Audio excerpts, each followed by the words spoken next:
Bienvenidos a todos to Preply Talks, conversations for language learners hosted by Preply. We're looking for actionable tips to make language learning more enjoyable and effective, and real stories from language learners. My name's Tom Cox, and today we have Jordan Ellington, aka the Spanish Dude, joining the show. What I Hello, find very everybody. motivational about Jordan is that he will tell us he originally failed Spanish in high school, but some of the experiences that he had and his approaches to Spanish after that put him in a position to, let's say, learn Spanish for real. And I think Jordan would describe himself as a normal dude that has a strong passion for helping people understand the ideas and the grammar patterns of Spanish from an English speaker's perspective. So what I appreciate about your videos, Jordan, is that you think back at why certain aspects of Spanish gave you a lot of trouble before, and that helps explain complicated things in a way to an English native by myself, and it makes it better and easier to understand. So, yeah, thanks a lot for the great content, and gracias por estar con nosotros. De nada, gracias por tenerme aquí. Thank you for having me here. No, I'm glad to hear what you said at the end there, because ever since I've started making the videos, I started because I failed Spanish, and then it just I failed because it gave me trouble. And then when I started learning for real, there were certain things that gave me trouble too. And I started making videos kind of like, why did this confuse me? How could it have been presented to me in a way that wasn't confusing, since I'm making a video because I got it at the time, at least. And then I made the video from there, basically. Like, how could it have been presented to me in a way that I understood it originally? So it's nice to hear you describe my videos that way. Thank you. Great stuff. And so to everybody watching, before we start, just a quick note that you'll see the chat to the right. Obviously, let us know why you're learning Spanish. We're really curious about this, about everyone's stories. And also tell us any questions that you have for Jordan and any issues that you have with learning Spanish. I'm sure he'd love to explore them further, and we can talk about them during this conversation. So, yeah, it's worth mentioning that we're going to talk quite a bit about learning and practicing Spanish grammar in here too. So before we have about 20 people click off and go, oh no, like we're going to talk about grammar, it's pretty important. I'm a Spanish learner myself, and this part of Spanish is super uncomfortable for me as well. So don't worry, you're not alone. And yeah, maybe we can start there, Jordan. Like, many people say, when you start learning a language, don't worry so much about grammar. So when should you start working on Spanish grammar? I mean, to me, you're going to hear me say a lot, almost probably in all your questions. It depends on the context. It depends on what we're talking about. Like when we say grammar, even, like, what are we talking about? So I think personally, like if I'm giving my friend advice, I think doing grammar from the beginning is smart. Like there's this grammar is basically a framework or a set of patterns in which we construct these sentences. And if there's a framework, we should know about it. I'm not saying to get in the weeds from the beginning, but like, yeah, I mean, like as far as like verb conjugation, that's kind of the first thing on people's minds, even though it ends up not being the hardest thing. There's just so much of it that it causes a lot of our problems just because there's so much of it. But taking verb conjugation, for example, I think it's a really good use of your time, even at the beginning, to just learn the 3 regular present tense conjugations for sure. And then you can go out and do it and use that. And you can even use those conjugations on the irregular verbs. And I didn't grow up in a Spanish speaking world, but I'm pretty sure if we do that, if we conjugate every verb as a regular verb, so we conjugate the irregular verbs as regular verbs, I'm pretty sure those are common mistakes that Spanish children make growing up, because they learn a basic pattern and then they follow that pattern always, even though it doesn't always apply. So I think that's a really good use of time. Going further, I still think it's a great use of your time after that, because focus is the key. And the better you learn one conjugation, for so many reasons, the easier it is to learn another conjugation. So really stick with those first 3 present tense ones, but then do the same thing with the 2 past tenses. So there's 4 regular conjugation patterns in the past tense, because there's 2 in each of the 2 past tenses. And then same thing with the future. It's super easy, the conditional 2, and then kind of stop there. But then the regulars of everything. So even when a verb is kind of irregular, it still has that vibe of the regular pattern usually. So Mm. so do you start with grammar? No, you don't start with all the conjugations, but you can start with the first 3 regulars. That get you ahead of the game. Do you not I can't imagine not wanting to sit down at the very beginning and focus on the fact that adjectives sometimes go after the noun, or that direct object pronouns sometimes go before the verb, I guess it is. I just can't imagine not wanting to know that from the beginning, and then do all the stuff that the people who say don't focus on grammar say to do all that stuff too. But I feel like there's a framework. There are these patterns. I'm not saying get in the weeds, but from the beginning, I can't imagine any other way, to be honest. Yeah, great stuff. And so what was your story? So I want to learn a little bit, but how you started to learn Spanish for real, totally. as you said. And I'm not religious about anything. So the grammar, not grammar question, it's all part of my experience. I've through the years talked to a lot of Spanish students when I was a Spanish student going to immersion schools all over the place. I'll answer your question more directly in a second, I promise.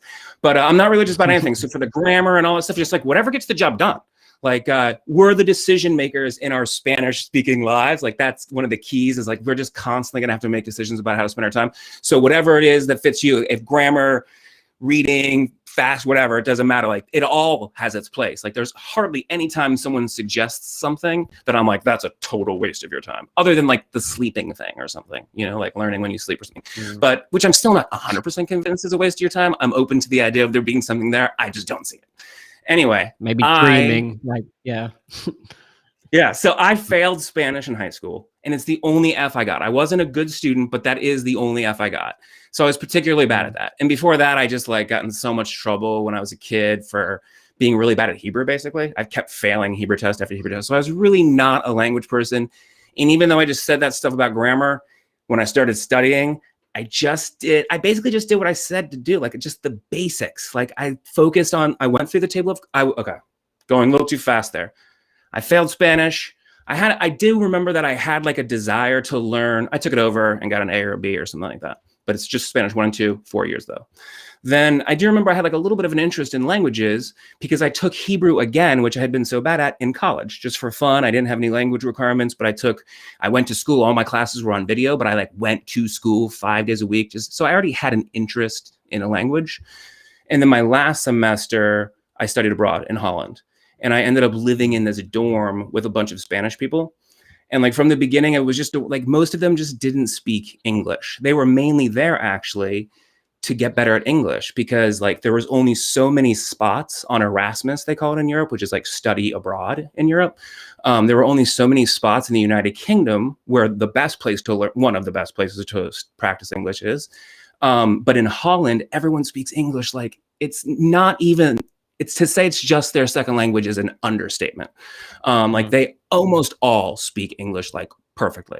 So it's a great place to practice your English. So they Spanish people who wanted to practice English came to Holland. I'm living with them. I started by hanging out with the Americans and stuff like that. And I still love them. I'm going to go visit my American friends that I made there, but it was not what I was looking for. I was looking for a different cultural experience.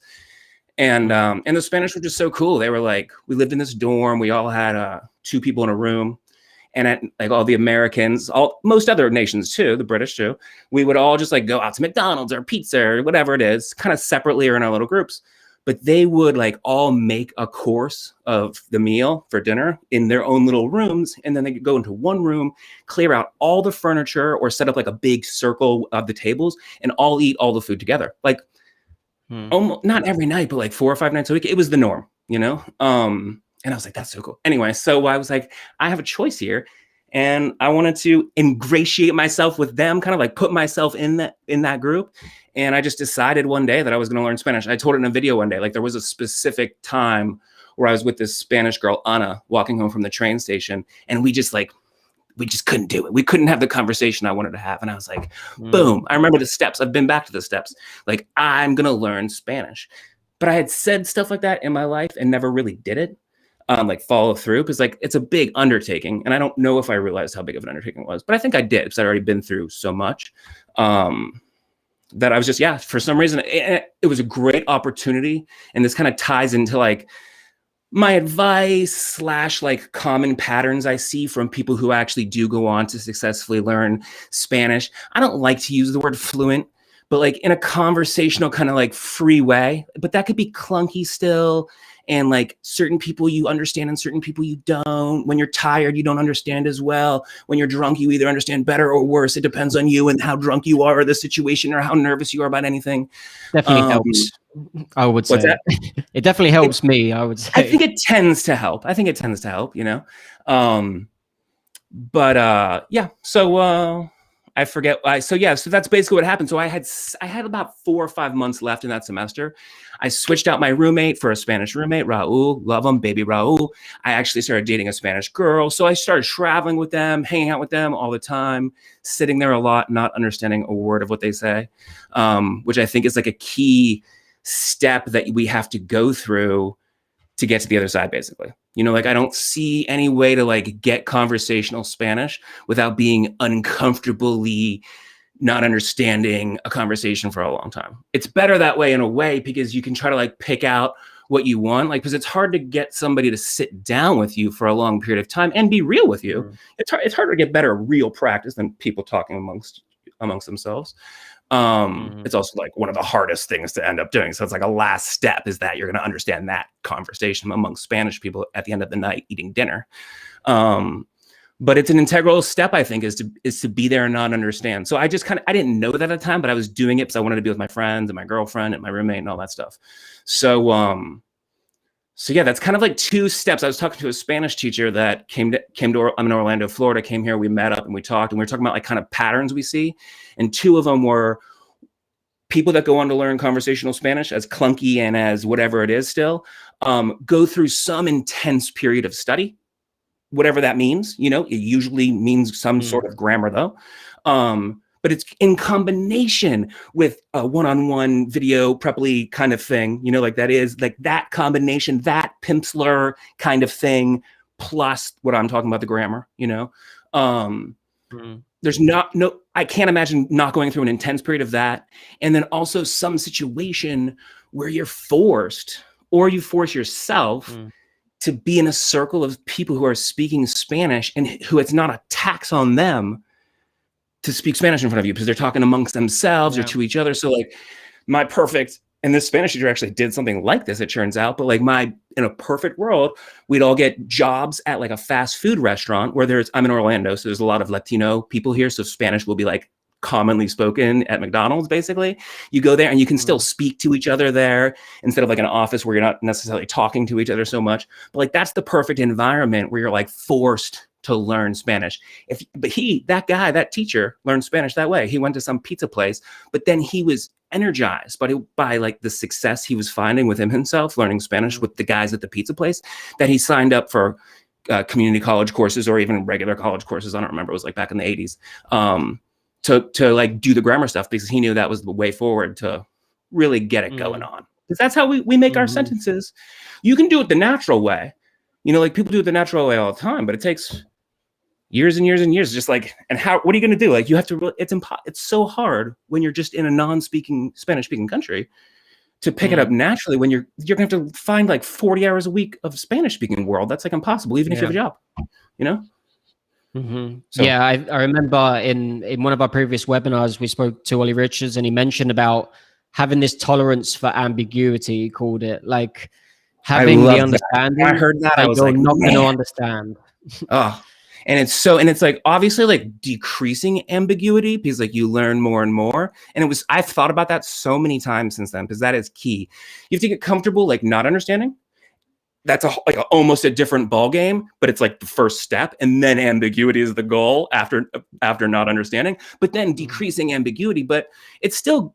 And I think this was kind of his point. It never goes away fully, because there's always more. Even in English, sometimes we're like, "Huh? Who did what?" Or what does that mean? You know? So it never goes away in Spanish. Like, you still always have to, you know, like kind of either ask a question if it matters. If it matters, it matters. But if it doesn't matter, we're just making conversation. Ambiguity, and then it's fun because it helps you be open-minded. Like, since you're going with ambiguity, you have to always be ready to be wrong a minute later. Like, even if it's just in your head, like, oh, I was thinking that but no, she went, you know, that kind of thing. Yeah, for sure. And I remember you saying about, again, to build on this point of like tolerance for ambiguity and not avoiding difficult things. And Mhm. yeah, with learning and like drilling grammar, it can be really hard to stay engaged, like to Yeah. really go over and put yourself into these practices that are entertaining or so on. You know, you'd rather sit there and watch a show. So what do you recommend for studying things like Spanish conjugations Right. in a way that helps it stick? hmm And, you know, and like, I know, first of all, I want to go like a little bit indirectly answer your question, like tying into what I just said, like having a reason why. And it sounds so cheesy because I know like personal motivation, people say like a reason why, and it's probably true in most situations too, but I think it is here. Like if you have some circle, or even if it's a preply person that you meet every week or or 2 times a week, so that you have a relationship with them and like you want them to be proud of you, basically, then like it gives you motivation to do the other stuff for starters. Like, so if you're, you know, my dad does one-on-one stuff 2 times a week. He just started like maybe, I don't know, started taking it seriously 3 to 4 months ago. I just had a conversation with him and was quite impressed with his speaking. Nice. But like, yeah, he wants her to be proud. So like, I'm sure like when he learns a certain conjugation, he tries to show it off. And that's what I was doing too. Back in Holland, I had my Spanish friends. So I would study during the day when they went to school and came home and they would come home from school and I would kind of like test out my new stuff sometimes if I would put it in. Sometimes in a silly way, like, hey, I learned this or whatever, or just jokey. But you become friends with them. That's the thing, is you have to like get in a circle so that they're your friends, and like you're really a perfect world. Really, I just lucked out in so many ways because I had the time and the motivation and stuff like that. But it's really to put yourself around people who are learning English. Because then you both have you learn everything you teach them about English, you will learn something about Spanish and vice versa. So they're motivated. Everyone's kind of like in on it together. Yeah. So that was like a really magical situation I was in. But the more you can replicate that, the more, so like, you know, anytime you're in Europe, you're a quick $100 flight away from an immersion school in Spain, you know, in any of the main cities for sure. Okay, so now directly answer your question. You know, like I have this stuff on my YouTube channel with these videos, these strategies that I do. And like I gave them the name. So this one is called the conjugation strategy. And it's just like, but it's just like a cute name that I gave to what I did back in Holland at the table. You know, like I would have my table and it was kind of like the internet was there, but it was like there was one computer shared for the whole building downstairs. It was a non-issue in my life. So like I ordered books from amazon.co.uk to have sent there and got it done that way. But it was like Practice Makes Perfect series of books was really fun to get me started. But then I just started taking the verbs and doing these charts and just drilling whatever I was working on. But it wasn't this endless. Watch the conjugation strategy. It's a thing where basically you take you take a verb and you kind of like look over what the endings are, and then you have a chart. I have a little chart there, a blank conjugation sheet with chart after chart after chart after chart, so you don't have to keep writing the chart. And then you just kind of test yourself and check it, and you're not allowed to go on until you get it right, and then you add another verb and you're not allowed to go on too. So like if you go through this painful process,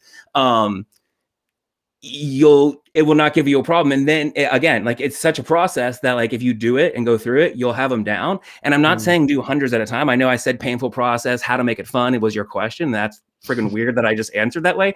But like and it feels weird. Like when I made those videos at the beginning, I didn't know people were going to like them. I was just like, here's what I did. You know, if you like it, you like it. But since then I've gotten I talk about the Spanish high in these videos. Like if I'm not feeling down, if I'm like not feeling like perfect today, like if I'm not like super motivated for this call or writing a video script or whatever it is, like these days, like I go running and I like use running as like a drug to like make me feel good for the day or 48 hours even, right? But like I used to say that about doing flashcards, you know, with my flashcard strategy. And I used to say that about doing conjugation because it's like if you can get past running sucks every time I do it for the first 5 minutes. And I've heard that other people say that. So it's a common thing. It's like the first whatever of everything sucks. That's totally important to remember. Whether it's like this session of sitting down and trying to get the regular conjugations down, the first 5-15 minutes is going to suck. Whether it's the first 6 months or the first beginning phase of learning Spanish, or whether it's the beginning of the beginning or the beginning of the end, it's all a painful thing. You know, like the beginning of anything is the most painful thing. And that's why most people don't do what they want to do, whether it's Spanish or learn how to do whatever, because the beginning sucks kind of. So it's like, in this case, the session is get past that little bit of pain and get like the drugs running through your body that like when you get a little success, because at the beginning you're going to fail in this conjugation strategy. That's just like how it's designed. But if you could do whatever it is, focus on a few at a time. Like the regular, like I said before, like if you go try to learn present tense conjugation or past tense conjugation, I don't know if there's a way to make that fun. But you can feel great about yourself. That's the only way I know how to have fun with this stuff. It's just learning grammar. You know, like if you focus on just the AR, regular, present tense conjugation pattern, and get it down so well that you can say it in your sleep, you just know it without thinking, because that's how we have to know it to use it in a conversation. Yeah. So the rewards are double. When you focus on one thing at a time, one conjugation pattern at a time, one regular AR conjugation pattern, the better you know that, like you'll be able to use it in real life. And then that makes it so much easier to learn ER and IR, because ER and IR is basically the same. You know, it's just like they're for ER and IR instead of for AR. But so like, it's really all about focusing on one pattern at a time. And then even when you're like a little bit wider, just the 3 regulars, you know, or, okay, I'm just going to get this one group, this one irregular pattern down right now. That's all I'm going to focus on. I don't care if there's 20 more. I know that, and that sucks, but I'm focusing on this one right now. And then you get some wins. You got to get wins, you know, whether it's the one verb, you know, or whether it's the group of the whole pattern, or whether it's the group of patterns, they're bigger wins, but you got to get like little baby wins before you get to the wins get bigger and bigger, you know, but it's important to keep your confidence up with those wins, you know? So like all my stuff is designed to get you like quick wins, basically off one word, you know? Good stuff. Good stuff. Yeah. And yeah, I remember you know, mentioning the, as you call it, the Spanish high, and the wins. And I usually find myself, if I'm interacting with someone in Spanish and I'm drilling something or using something before, because, you know, right now I'm looking at pronouns and where they're positioned and all of this terrifying stuff. Totally. And, you know, when I've got it correct, I'm like, oh, wow, like I did it. And they're looking at me just like I did something completely normal. But and you're in Spain, right? Yeah, exactly. Yeah, I mean, so you get opportunities to like do that maybe in real life even. Yeah. It's cool. Yeah, exactly. And so that's really interesting strategy. And yeah, just to think of it in that sense of the first part is going to suck, but keep going. And and I said for the Spanish high, I set timers like all the time for everything, even as like a Spanish teacher now, like to get me writing. It's kind of like the same thing as getting me to like do verb conjugation. It's like, I know I like to do it once I get going and I don't want to quit, but I don't like getting started. So I set a timer, whether it's for a half hour or 45 minutes, it depends on the situation. And that tells me like, you don't have to go do this for the whole day. You don't have to do this for anything. You just could do this for whatever time, even if it's 15 minutes, but 30 is probably better, 30 or above. And then I just know, like, for some reason, my head's just like, okay, the timer's on. I'm going to go work in 30 minutes or 45 minutes. It's going to beep and I'm done, you know? Nice. So, and I can continue if I want, or set the timer again, which is what I like to do, you know, in a perfect world, that's what you want to do, you know? Nice. Cool. And I'm just looking back at the chat because we've had a few interesting questions come in. So one of them is spending the week with the girlfriend and a family in Colombia this week. Any tips for improving understanding when listening? Oh, okay. For your trip this week, it's going to be hard because this is like, you can learn words today and say them tomorrow. You can learn a grammar pattern and use it tomorrow. But just because you know a word or know the grammar pattern doesn't mean you're going to recognize it when someone else says it. Another thing that's going on in the opposite direction with comprehension is that, like, when you're talking, you choose the words, you choose everything, you choose the grammar patterns and everything. But when they're talking, you have no idea what word they're going to use. There's 5 words for almost everything. And there's infinite ways to talk about almost anything. So short term, don't sweat it enough. It's kind of like what I was saying a minute ago about like getting through the pain. There's like no way to get to the other side without going through the pain of not understanding. You're probably not going to understand anything they say this weekend. Maybe like if somebody's talking directly to you, it depends on your skill level. This all depends on your skill level. I was kind of assuming a beginner who's never been in this situation before. So it depends on your skill level. This week, there's no real way you can listen to songs to refresh or something like that. But this week it's a little short-termist. Comprehension is a long-term thing, but it's just practice, you know, and Preply is truly Preply. And just so it's not like a total plug, but like, I truly believe that is the #1 way to make progress in that regard. You find a tutor that's paid to meet with you twice a week, or the more the merrier. And they learn about you and how you talk and the mistakes you make, and you learn about them. And so you can gradually get comfortable with that person. And that doesn't help you. That helps you a lot in general. And then the next person might give you trouble until you get used to them still, but it's a start. So at the very beginning, the easiest thing to understand, in my experience, and I think a lot of people agree, is another English speaker that is learning Spanish, because we understand we understand what they're saying even when we make mistakes. Like, we understand why that person made a mistake. So that's like really easy. It's not the goal, obviously. Then the next step is like somebody who's a native Spanish speaker speaking to you directly, really slowly, basically, or however slow needs to be done. Then the next step is more natural environment. And then the final step is kind of like what I talked about in the dormitory, just a bunch of Spanish speakers speaking amongst themselves as if you weren't there. Like, that's the final step. So like, we get frustrated when we don't go to the final step before we can get to the first step. And I think that's one. Expectations meeting reality is one reason why people get frustrated and end up quitting. And this is one of the big specifics, is we go to the final step. Understanding the Colombian family, that's the last step, unfortunately. Yeah, it is. News and so Spanish, Pimsleur, get a one-on-one person to meet with you weekly, but the weekly thing is like really, or more, is like really important, so that, like, as I was saying, you can acclimate to them and make progress, and get and that will give you confidence.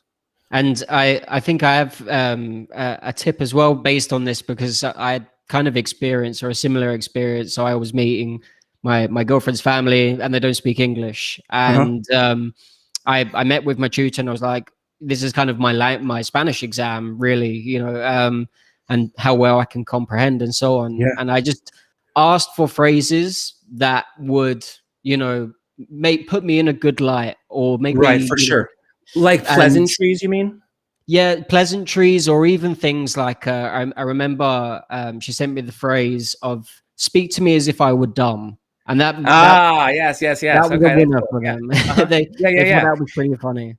Yeah, no, and did that help? Like, so when they repeated, did you understand them the second time after you said that, and they try to say something again? Did you understand them? Exactly, because first of all, I didn't say to them like, please speak slower, so it doesn't look bad on them. It looks bad on me instead. Right.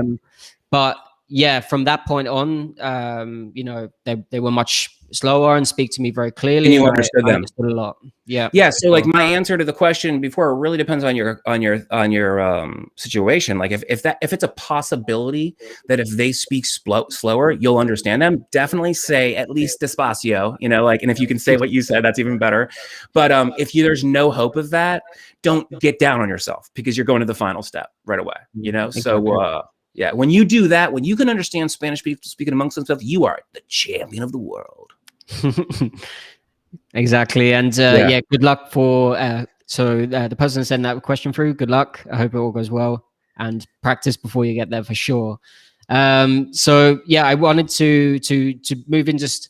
But hold on, I want to go back to that guy, give him a little bit more of a pep talk. It can still be an amazing, beautiful experience. What was the specifics he's going with? His girlfriend? Is that what I remember? Or what's the situation? Yeah, so spending the week with a girlfriend and a family in Colombia. And her family, yeah. So it could still be, and it probably will be, an amazing, beautiful situation where, like, of course, it'll be better if you could speak Spanish, and like, they'll be impressed with you, but that's not the situation. So don't get down on yourself. Just kind of have your girlfriend help you as much as possible.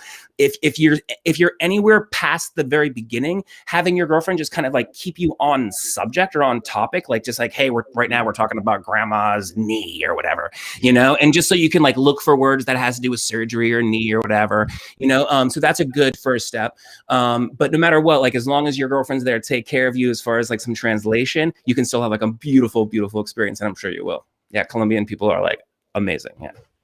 Super warm. I don't say that about everywhere either, but like, people say that about Colombian people a lot. Like, when I went to Colombia, it was definitely my experience. It was a very, very, like, they were so happy to see me, it seemed like, unlike it is in a lot of places. Yeah. As an American, especially. Brilliant.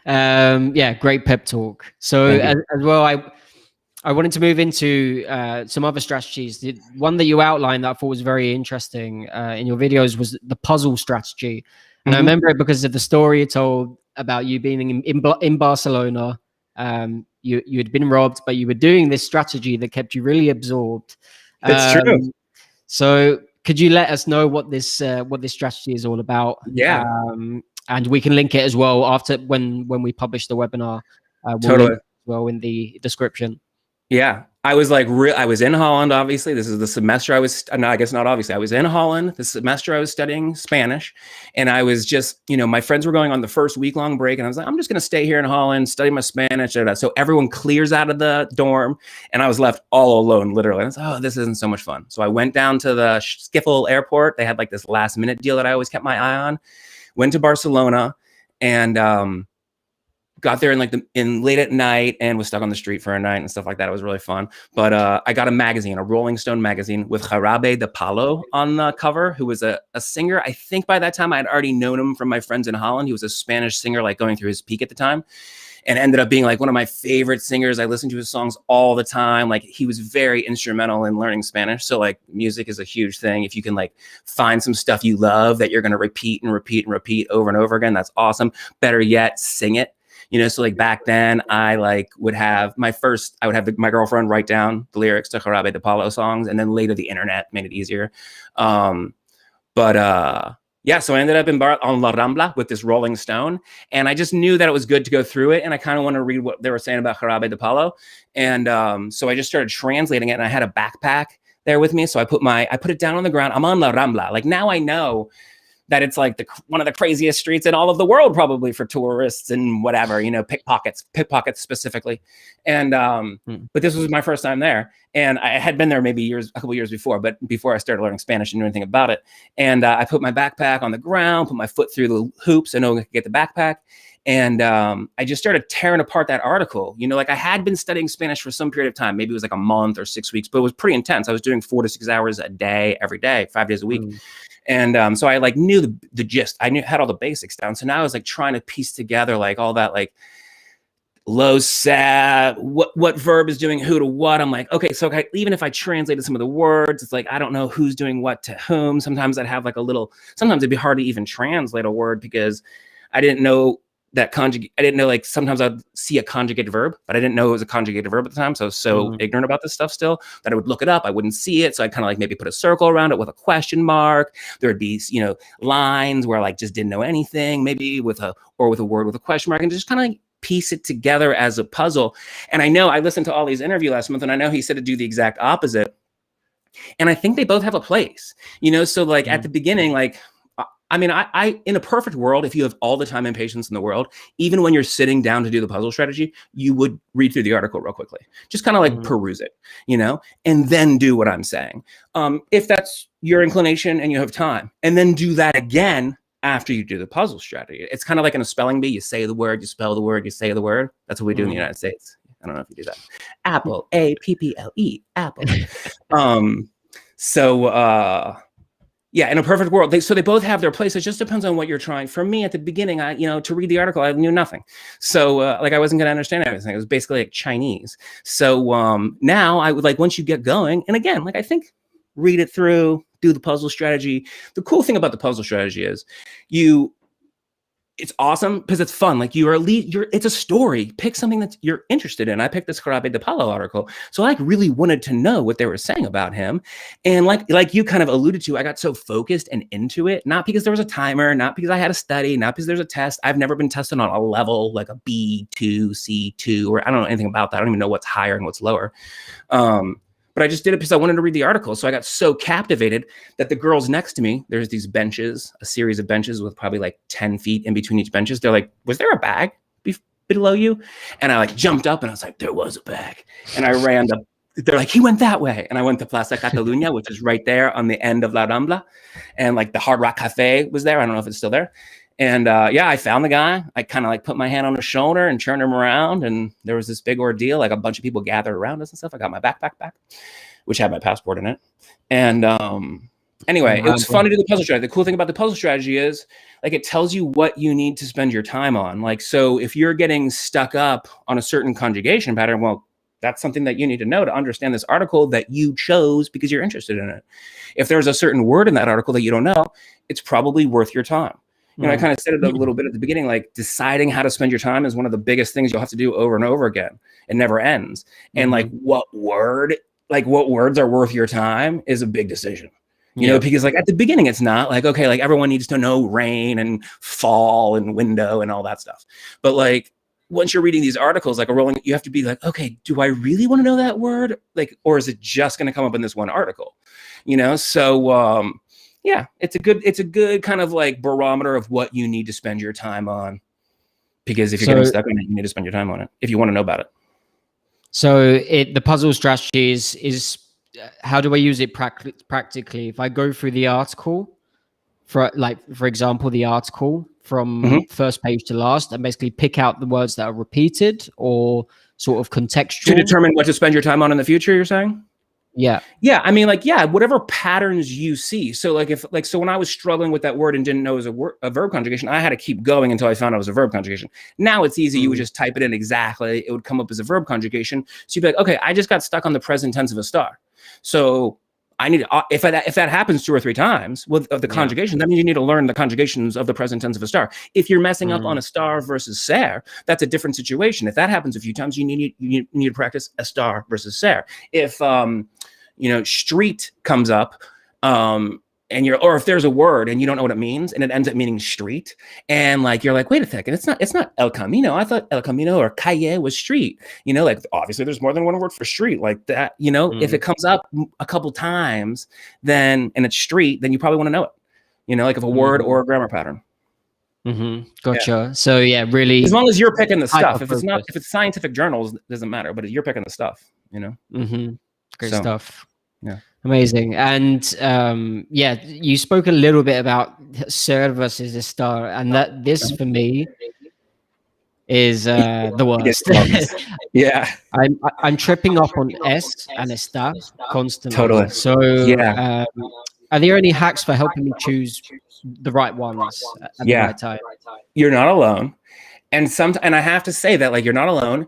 And sometimes multiple, you know, situations, it's like there's subtle difference. There's like so little of difference that if you ask a 25 native Spanish speakers, you'll get like 5 answers generally out of 25. 5 different answers repeated by everybody, like so emphatically, like definitely one way or another. That's the final, like, kind of like nuance part.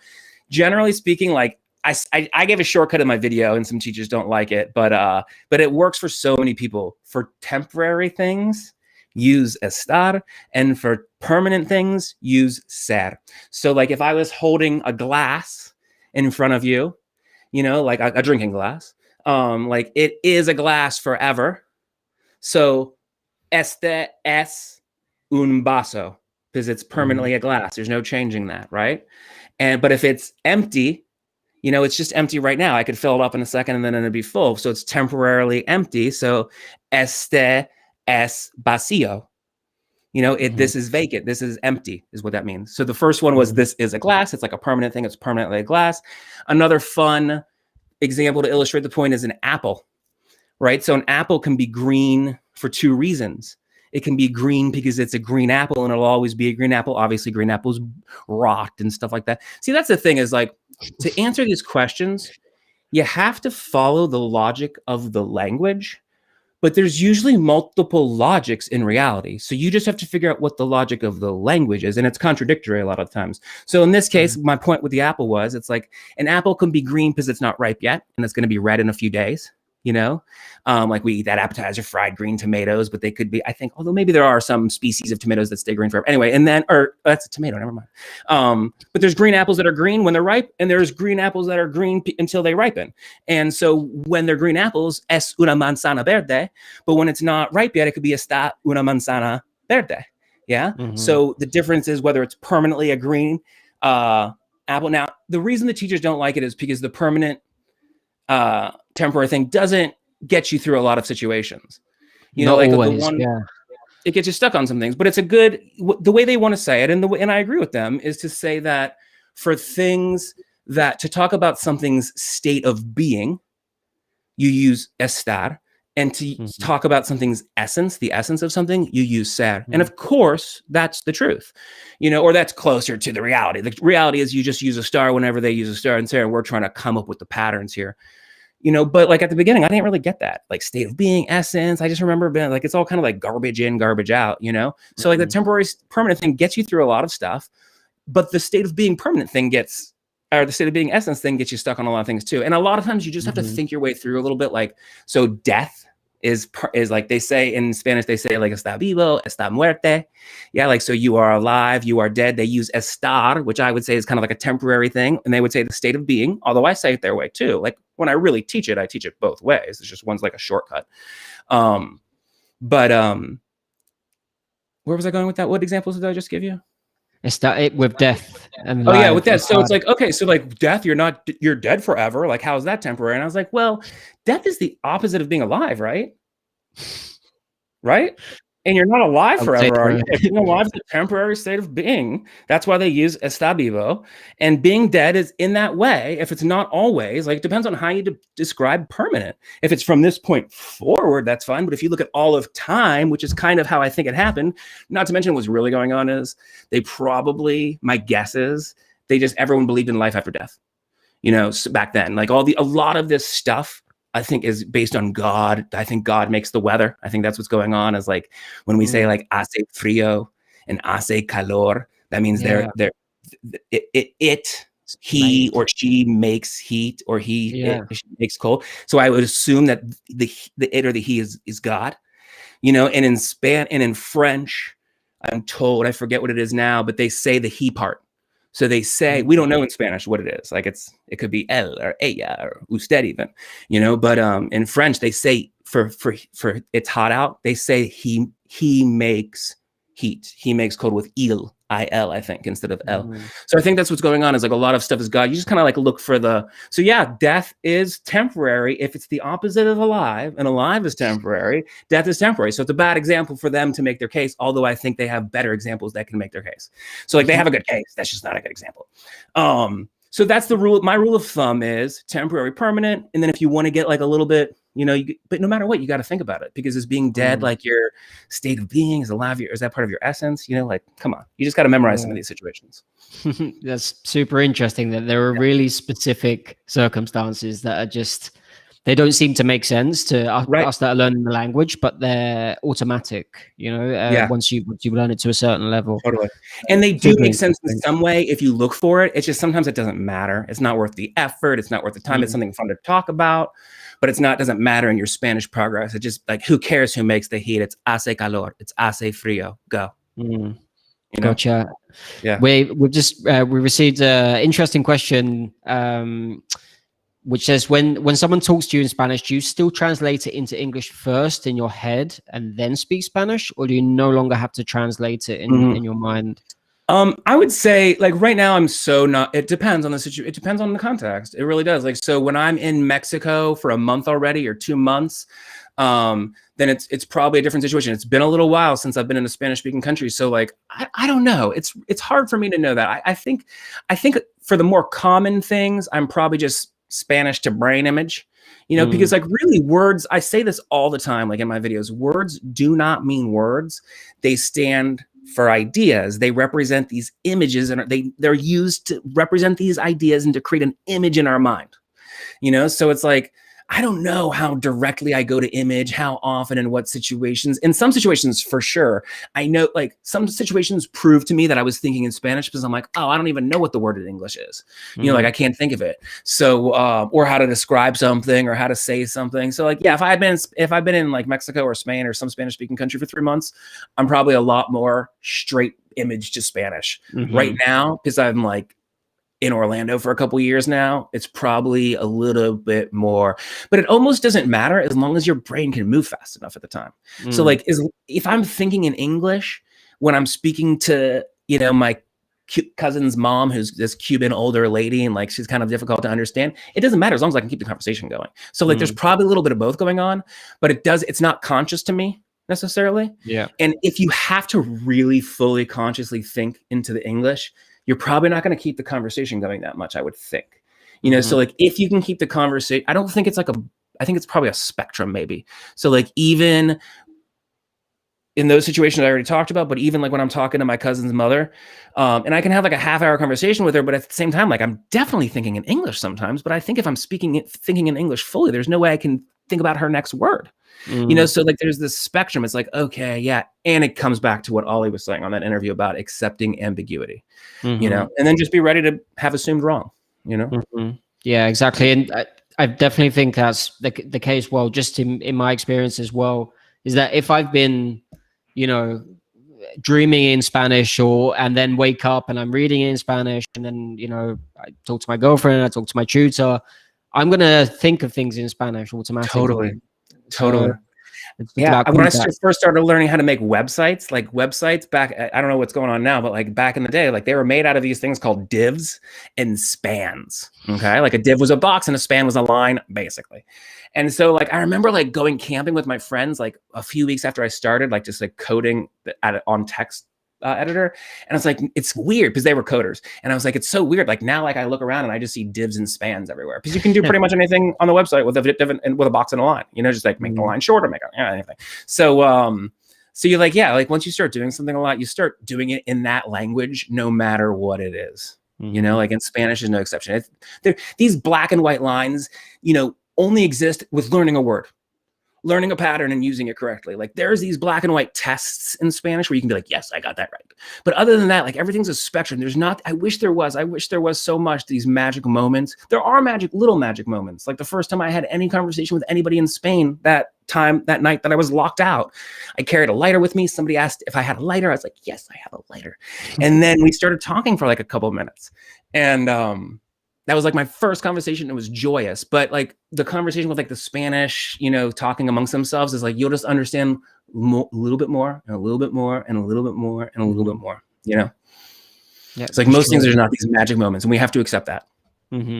Yeah. Perfect. And just another thing just about about grammar in particular, like I'm struggling a lot of time with like the imperfect and preterite, and choosing the right past tense. Yeah, the preterite and the imperfect. Yeah, and by the time I get to the word, like I've often forgotten what I wanted what to you say. even wanted to say. Any ideas to help like drill this, practice this? Yeah. I mean, mix it in with all the other stuff I said, but again, like a good shortcut is like if you're we have two ways of saying things in English. We have one way we have I was talking and I talked, right? Like so I talked to my mom and I was talking to my mom. Generally speaking, like rule of thumb, I talked to my mom is the preterite and I was talking it to my mom is going to be the imperfect. So I talked is the preterite and I was talking is the imperfect. That's just a rule of thumb though, because what's really going on is, I think this is, when I say this is really going on, I try to like make that mean like this is what explains all the examples of preterite and imperfect. But if it doesn't, it explains 95% of them is the preterite is used. Nothing happens in real life in the preterite or the imperfect. Things just happen. Like we're talking, like we use the preterite and imperfect to frame what happened in reality in our stories a certain way. And the two ways we use words in the past tense to frame a story, and we do this in English too a little bit, and we can get to that in a second. So like really we have two ways to say the past in English, and they have three in Spanish, right? So like we say I talked and I was talking. They say I talked, I was talking, and I was talking. They have two I was talkings basically. So we'll get to that in a second. But like, so I talked. So they use the preterite to talk about what happened in the story. And they use the imperfect to talk about how things were when that thing happened. So they use the imperfect for the background information, and they use the preterite for what happened. And so let's say I walked to the museum, right? Let me see if I can make this work. Okay, so like I was walking I talked to my mom when I was walking to the museum. I talked to my mom when I was walking to the museum. I talked is what happened. When I was walking to the museum is how things were when that happened. It's the background information. It's what I was doing when I talked to my mom. I talked to my mom. So I talked to my mom would be in the preterite. when I was walking to the museum would be in the imperfect. I'm doing this in my head. I usually do like visually. And then I was talking to my mom, same situation in reality. I'm still on the way to the museum, talk to my mom, but I was talking to my mom when I fell. Or no, I fell when I was talking to my mom. Let's say that. I fell when I was talking to my mom. Okay, just to keep it easy. So like now it's I was talking to my mom. Before it was I talked to my mom when I was walking to the museum. Now it's I fell. That's what happened. Background information is when I was talking to my mom, which is when I was walking to the museum. You know, so it's like that's what's really going on, and that's why the shortcut works a lot. Like it's just like I talked, preterite. It's what happened. When we say I talked, it's usually what happened. You know, but there's exceptions. And when we say I was talking, it's usually background information for when something else happened, for when I fell. And that would be the imperfect. You know, so hablé versus hablaba. So I was talking, I talked to my mom, hablé con mi madre, or I was talking would be hablaba con mi madre. Yeah. And one is used for what happened and one is used. Now, the shortcut I mentioned doesn't work so well with to be because like we're using was as part of the shortcut. So like my shortcut with to be is, and to be with the preterite and the imperfect is really hard, right? So ser and Estar, that's a problem. Preterite and imperfect, that's a problem. But then we get to ser and Estar in the preterite and imperfect. So we have to decide between ser and Estar and preterite and imperfect at the same time when we're talking to somebody. You know, so like I would say that in the past tense, I haven't made a video about ser and Estar in the past tense yet, so I haven't really attacked it and like really researched it deeply. But the rule of thumb I've been using for myself for the last year or two has been like, so like I was in New York. Do we say estuve en Nueva York or estaba en Nueva York? And I put this to the test. I asked a bunch of people about something. It wasn't quite like this, but I got a lot of different answers. So it's such a subtle difference that both of them would be said for that situation, depending on the specific context, one more or the other. But so if I could replace it with, so like I was in New York and I bought a donut, you know, if I could say I went to New York and I bought a donut, if I can say that, if it works, then I go with estuve. Even though my English speaking mind and like how I define the preterite and imperfect, generally speaking, makes me want to say estaba. It seems like that's okay. But the Spanish speakers say estuve in that situation. So like if we can say I went to New York instead of I was in New York, get away from that ambiguity of was, it makes it a little bit easier, you know? So I was going doesn't work there. It doesn't, you know, so then we know preterite, estuve. You know? That rule of thumb is really interesting to me as well. And like it just blows my mind that something that is often taken me, I mean, months and months to kind of understand and be like, so is it talked or to have that kind of rule of thumb really helps. Cool. I'm glad. Yeah. And so as well, I mean, you interact with the people viewing you like quite regularly, I think, and I want to understand what some of the most frequently asked questions you get are, and aside from the old like, how do you learn Spanish? Because I know it's the number one question for sure. Yeah.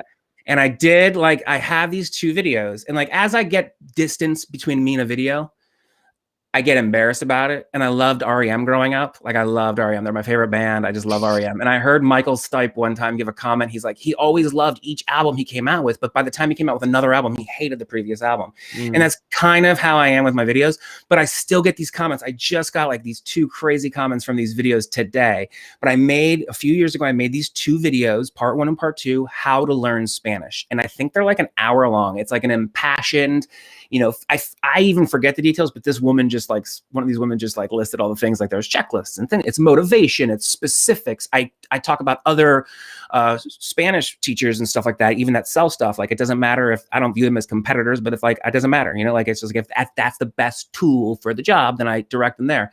So it's really good 2 videos. Check it out. It's right on the homepage of SpanishDude.com, how to learn Spanish. So to answer that most common question. After that, I would say, and this is where I like really like dug in for the last few years, basically, it was like, once we know the words, like let's say we're looking at a particular sentence, like once we know the word, sentence construction, basically, short answer is sentence construction. People are like, how does it all go together? And I starting a few years ago, I'm still learning for starters. Like I really like have a hard time with the idea that I'm a teacher, but like, I guess I'm like a teacher, journalist, whatever, but I'm mainly just a student. And as a teacher, it's making me go back to have to really get specific, because some of the stuff that people ask me about, I just kind of like, I did just get used to it and accepted it and just can use it. But it doesn't mean I can explain it or know why I say it that way. Just like a native Spanish speaker might not know why they say something a certain way. So, why do we have such a hard time with sentence construction when we know the vocab in a sentence and we know the grammar rules? We know how indirect objects and direct objects work. And as I so sentence construction is the biggest question. And my answer is good news and bad news. Like, good news is, like, and this is crazy to say sometimes, and I think the more you've struggled with Spanish now, a lot of this stuff that I'm about to talk about and that I've been focusing on the last few years is really basic stuff, like parts of speech and how sentences are constructed and stuff like that. But the more you've already struggled with Spanish, the more you'll get out of this. You know, so like if you're totally at the beginning of a journey and don't understand 100% of anything I'm about to say, even though I don't know what I'm about to say right now, don't worry, like go struggle with it a little bit more, then come back to these ideas. The how to learn Spanish thing, that's not what I'm talking about. Now I'm talking about sentence construction. And the good news is sentence construction in Spanish works just like sentence construction in English does. And when I say just, obviously they're two different languages. Obviously there are differences that we all focus on. But I'm saying, like, when you look at, to be able to learn a language for real and just not get stuck on like why a word is used or a grammar pattern is a certain way, we have to be able to look at the situation in at least two different ways always. And I mean that in at least two different ways always. You know, like, just like words don't mean words. It's like, I could say to you, like, Jimmy ate the chicken, Jimmy, like, I don't know. It doesn't, you know, I could say what I said to you a million different ways. I could choose to express myself a million different ways. I could form a million different sentences right now to describe my thoughts. I could, you know, keep going on and on about that thought. I could, in a real conversation, we usually have a million different ways to say something. So the sentence construction is just, it's really simple. Like, it's works exactly like English, but we don't know how English works. Because like we do crazy things with our words when we're speaking and we just have no clue. So like, even if we got A's in class and diagrammed our sentences, like we still don't know how English works. And I know that's kind of like, a lot of people just accept it right away. And I'd say at least half don't. But like almost always when I go to answer a complicated question, I use what's really going on in Spanish to compare how we do the same thing in English. You know, so more specifically than that, we get into the weeds a lot. I have a lot of stuff on my website and I'm coming out with more stuff to like really talk about that. But like, yeah, English sentences are really constructed the same as Spanish sentences are. Of course, adjectives can come after the noun sometimes, and pronouns come before the verb sometimes. And another huge thing that doesn't get enough attention that I've noticed lately is the subject. They so often in Spanish will put the subject after the verb. You know, like, so instead of before, but it doesn't get our attention. So like, me gusta la pizza, you know, like la pizza is the subject. So it kind of like throws us off. It gives pleasure to me. Me gusta pizza. They just say it a different way. So that's kind of like looking at the situation two different ways. Is like, yeah, when we say I like pizza, they say me gusta pizza, but it really means pizza gives pleasure to me. And me is not the direct object. It's not pizza pleases me. You know, it's pizza gives pleasure to me. And we can tell that later when it's like pizza gives pleasure to her. It's la, not lo. So we know like, anyway. But going back to the sentences, like English is a lot simpler than it seems. Like there's this video I have on my website that I put out a couple years ago. It's called like The Spanish Dude versus the Spanish Authority or something like that. I can give a link to it or not, but it really kind of like sums up what's going on. Is that it's really technical, so I don't want to get into it too much, but there's a lot of nomenclature that we don't need to know if you look at the sentences a certain way. And it comes down to subjects do verbs to direct objects in every clause. That's all it is every single time.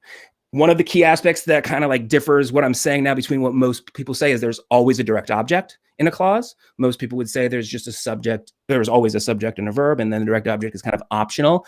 And I would say there's always a direct object, even if it's not represented in the sentence by a word, okay, which is not something we typically do in language. We don't we say, oh, there is no direct object, and we say the verb is intransitive.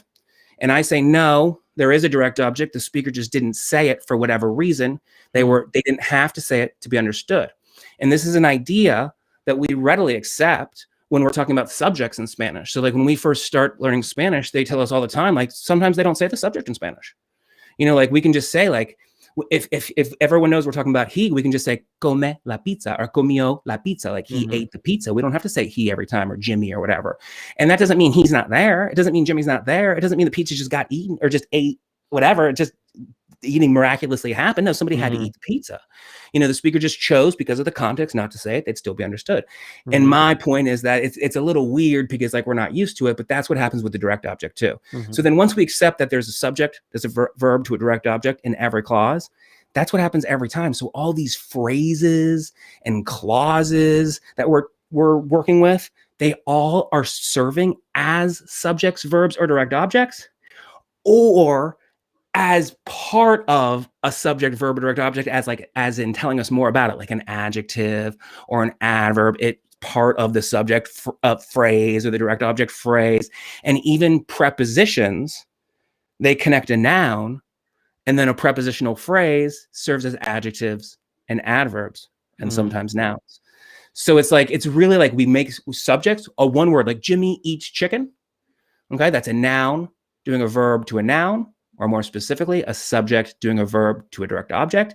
And then we replace those one word pieces, that one word subject, that one word verb, that one word direct object with a phrase like the man bought chicken or the man from Florida bought chicken.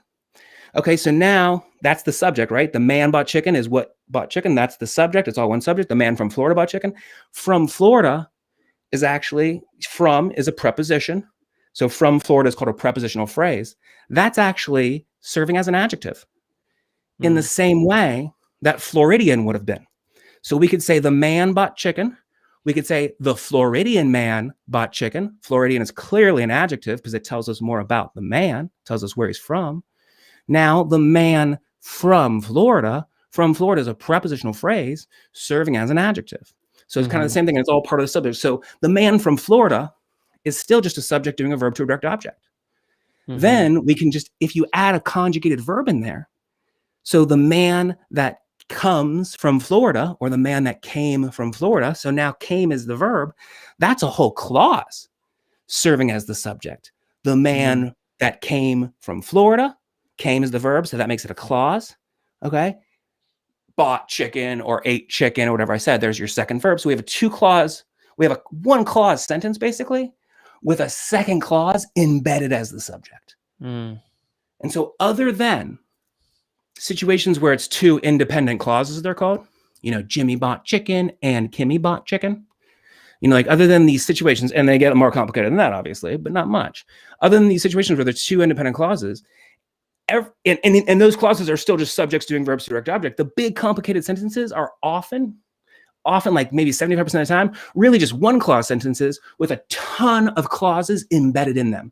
So like the man that come from Florida bought the chicken that was made at the store from the lady that opened the store that day, you know?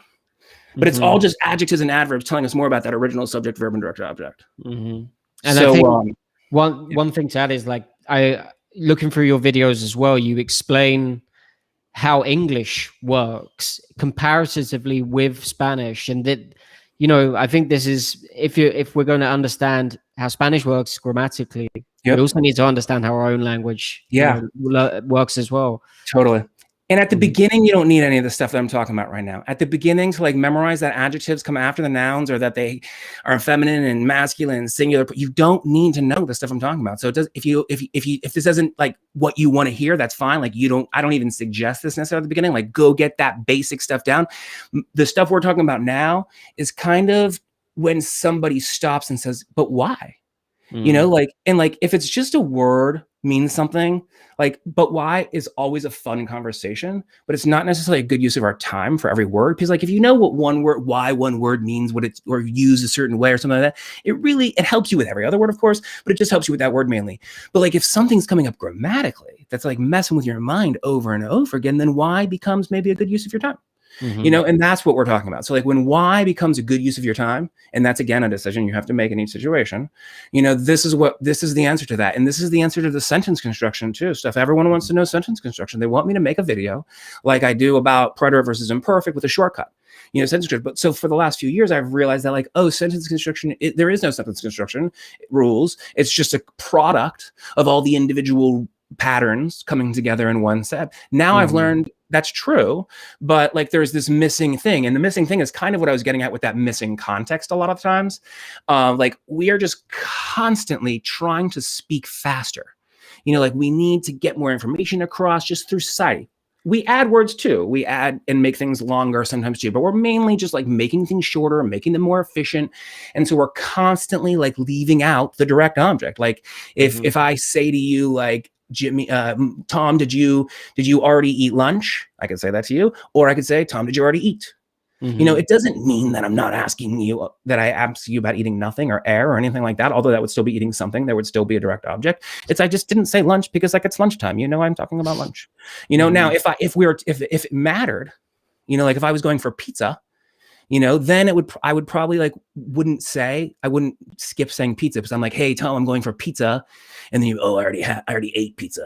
Then like saying pizza specifically, matters. So you say it. So I think that's what's going on in a lot of situations, even with, and we can prove that kind of like that the direct object's always there, because in English, we often, but not always, will say the direct object, even in situations it doesn't seem like we would. And then other times, sometimes in those same situations, but sometimes in other situations, they do say the direct object in Spanish. And this comes into play a lot with la or with se.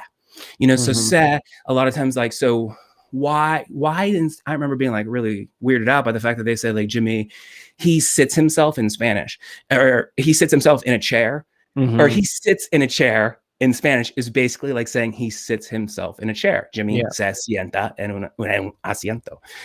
So like, why do they say he sits himself?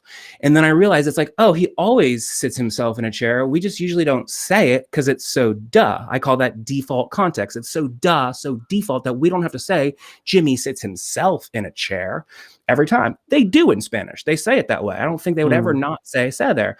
But in the way I have good evidence that this is actually what's happening is we do say that in English sometimes. Like if we're mad at somebody, would say, Jimmy, you sit yourself in that chair right now. Or if we're like trying to put him down for playing video games, Jimmy sat himself in that chair all day long playing video games. You sit yourself, Jimmy sat himself. We do say it that way sometimes. And then in Spanish, they do say it that way always. So knowing how the English works really helps in these difficult situations. Why they pick the preterite and imperfect, why the subjunctive is used. The subjunctive is like this very strong clause, but it's all based on logic, the logic of reality. Because you use our words, it's tricky because like the words are just a way to talk about reality, but there's always another way to talk about reality. And the words we choose can always mean another thing in a different context. And when I say always, it's like, if it's not always, it's like really, the only time that doesn't work is when I just say hi. But even that, it's like, it can mean up and hi, like everything means something else in a different context. And there's always different ways to say. So it's really like, English is a code. This is my bottom line with the English. How I view Spanish and English are both codes for reality. Okay. We use them as codes to represent reality, but when they don't match, so when they don't match, if they both represent the same reality, if they don't match, reality has to be the key. So what we need to do is we need to adjust the languages, Spanish and English, with writing them in different ways with different words to make them reflect reality better. The reality is when we sit down, we do the sitting. That means we're the subject. And when we're sitting down, we get the sitting done to us. We're the direct object. In reality, in the language of reality, I call it, which is the key when there's a difference between Spanish and English, which is all we care about. When Spanish and English are the same, we don't really care. We only care when they do something different. So when they're different, reality is the key. I call it the language of reality. And in this case, what we would do is we'd see Jimmy se sienta, and then we'd see Jimmy sits in a chair, and we would just write Jimmy sits himself in a chair. Boom, and match. And now, obviously it gets more complicated than that. It's a simple example to illustrate the point. But even with like verbs like to be, like when we be something, when we are something, when he is something, it's like we're doing the being. and we get the being done to us. Mm-hmm. You know, when we go somewhere, when I call that a bodily. So to be is an existential verb.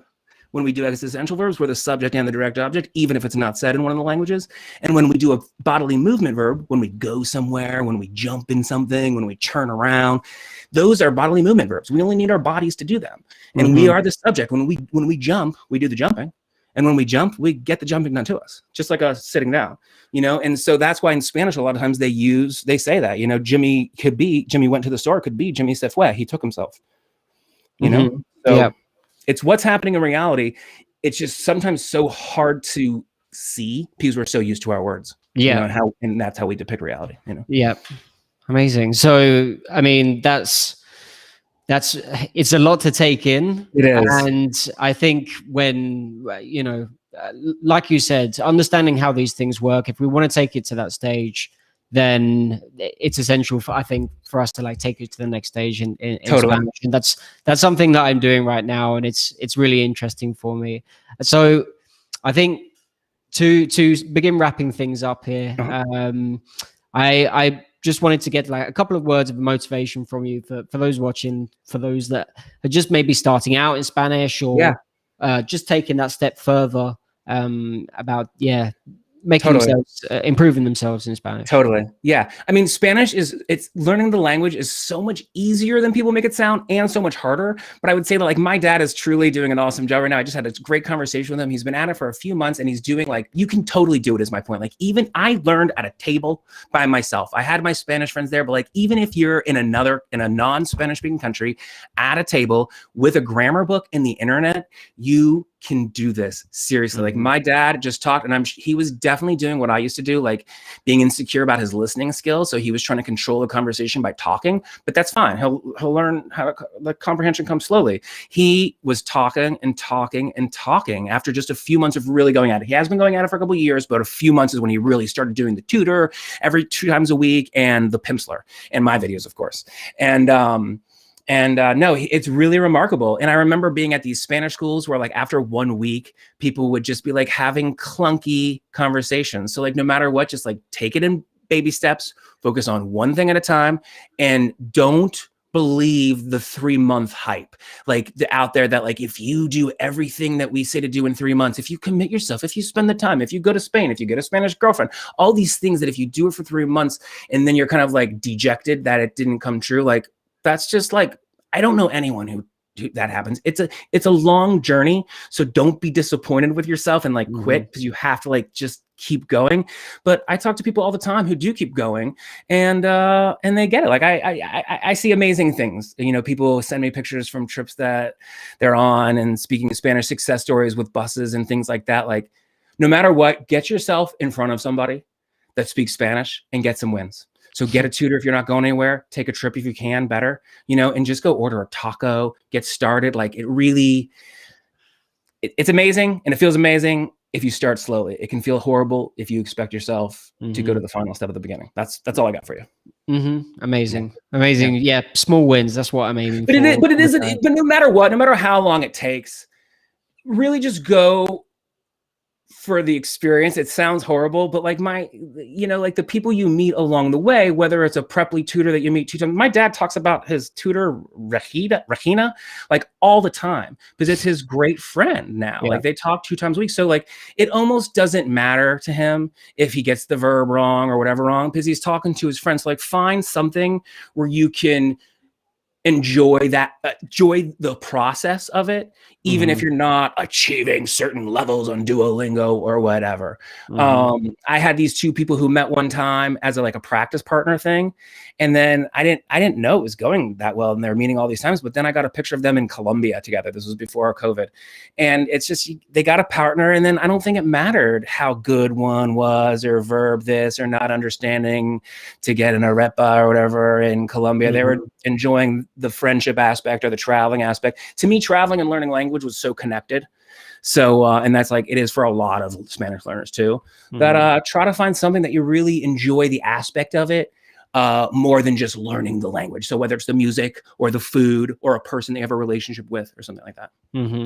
Brilliant. Beautiful. So Firstly, thanks very much for My joining us. pleasure. This has been a really, That's really fun. great conversation. And thank you to everyone watching. Thank you for your questions as well.